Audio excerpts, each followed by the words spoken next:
જય શ્રી કૃષ્ણ, જય માતાજી। સ્વાગત છે તમારા રાધુ બ્લોગમાં। વાગ્યા છે 8:30 અને આપણે બધું કામ પતી ગયું છે, પૂજા પાઠ બધું થઈ ગયું છે અને કાનો સૂતો છે, એના પપ્પા સૂતા છે। તો જોઈએ જો મમ્મી શું કરે છે। શું કરો છો મમ્મી? જય શ્રી કૃષ્ણ। થઈ ગયું? શું કરો છો? ટિફિન થઈ ગયું પપ્પાનું? શું બનાવ્યું છે ટિફિનમાં? તો બસ પપ્પા જાય છે જોબની તૈયારી। પપ્પા જાય છે, અમે બધું આમથી આમ કરીએ છીએ। તો મળીએ। તો વાગી ગયા છે 10:30। ચા નાસ્તો પતી ગયો છે અને પતિદેવનું બધું રેડી થઈ ગયું છે। આજે પતિદેવ જો રેડી થાય છે। પતિદેવ બેઠા નાસ્તો કરવા। અને મેં તમને નેક્સ્ટ વ્લોગમાં કહ્યું એ રીતે કે આપણા ઘરે કંઈક ફંક્શન છે, એની પ્રિપરેશન ચાલે છે। તો આજે ઘરની કરવાની છે સાફ સફાઈ। તો હું તમને બન્યા રહેજો, તમને બતાડીશ। સાફ સફાઈ કરશું, આપણે બધું સારું કરશું।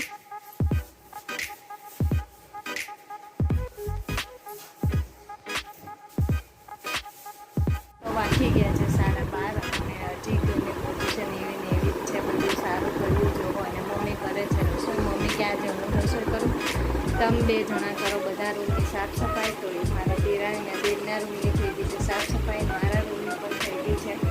અને જો આ રીતે બધી સાફ સફાઈ। અને કાનો ભાઈ સૂતો છે।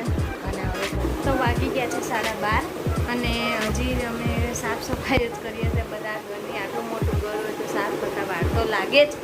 તો બસ કરીએ છીએ। મમ્મી કરે છે રસોઈ। મમ્મી એમ કીધું આજે હું રસોઈ કરું, તમે બે જણા કરી નાખો બધું કામ। તો બસ જો ચાલે છે બધું કામ। મારા રૂમમાં જો બધું કર્યું કમ્પ્લીટ। કાનો સૂતો છે અને હવે કરશું ધીમે ધીમે। અને હવે બહારના રૂમ કરીએ છીએ। વાગી ગયા છે 2:15 અને જોવો કેવો વરસાદ આવે છે।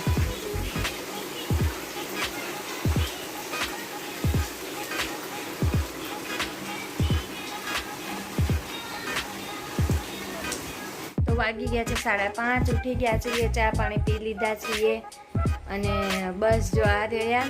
કાનો પણ જાગી ગયો છે, કાનો કરે છે નાસ્તો। જો કાનો જો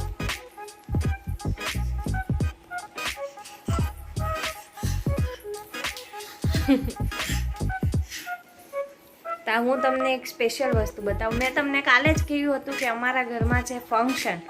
તો તમે મને ફંક્શનમાં શું પહેરવું એ ડિસાઈડ કરવામાં હેલ્પ કરજો। તો હું તમને હમણાં બતાવું। તો જોવો મેં કર્યો છે પથારો બધી વસ્તુનો અને હવે આમાંથી ચૂઝ કરવાની છે કે આપણે કઈ પહેરશું એમ।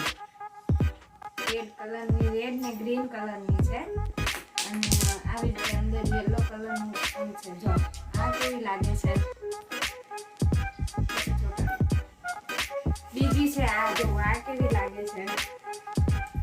હું આ પહેરું। આ છે પર્પલ કલરની। ત્રીજી છે આ, જો બધા મલ્ટી કલરની છે। નહીં, યલો ને આવી છે કંઈક, જો ત્રીજી આવી છે। તો હું આ પહેરું।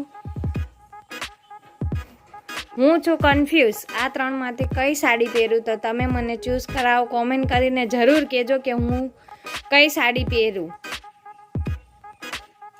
તો વાગી ગયા છે 7 અને હજી પતિદેવ આવ્યા નથી જોબ ઉપરથી। તમને પણ વિચાર આવતો હશે કે હું એમ કહું છું ઘરમાં ફંક્શન છે, શું છે એ કહેતા નથી। તો ચલો હું તમને આજે કહી જ દઉં કે ફંક્શનમાં તો 5 સપ્ટેમ્બરે છે મારા કાનાનો બર્થડે। એ 1 વર્ષનો કમ્પ્લીટ થઈ જશે। તો કરવાનું છે સેલિબ્રેશન। તો એના માટે મેં તમને પૂછ્યું હતું કે હું કઈ સાડી પહેરું, એ કોમેન્ટ કરીને જરૂર કહેજો। અને મારા કાનાનો બર્થડે છે। મમ્મી તમે નક્કી કર્યું કઈ સાડી પહેરવાની છે? તો અમે જો હજી મારું કંઈ નક્કી નથી। તો તમે મને જરૂર કોમેન્ટ કરીને કહેજો કે હું કઈ સાડી પહેરું। મેં બતાવી એમાંથી કે હું બીજી પહેરું। અને બીજી પણ વાત કહી દઉં કે 5 સપ્ટેમ્બરે તો છે મારા કાનાનો બર્થડે, પણ 4 સપ્ટેમ્બરે મારો બર્થડે છે। અમારા બે મા દીકરાનો બર્થડે એક દિવસના જ ફેરમાં આવે છે।